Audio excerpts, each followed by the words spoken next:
বড় ধরনের কোনো দুঃসংবাদ আমরা পাইনি। আমাদের সামনে দু একটি অ্যাক্সিডেন্ট ঘটেছে, লঞ্চ দুর্ঘটনা, যেটা নিঃসন্দেহে সেটা একটা দুঃসংবাদের কারণ।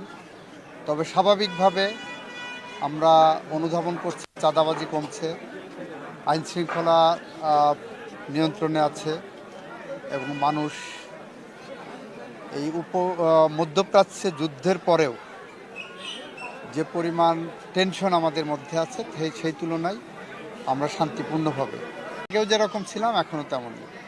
আগেও সেই ঈদে নামাজ পড়তাম, এখন এই ঈদেই নামাজ পড়ছি।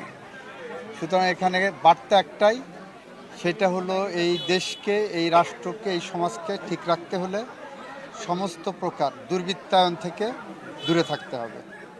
দুর্বৃত্তায়নের বিরুদ্ধে আমরা অবস্থান নিয়েছি।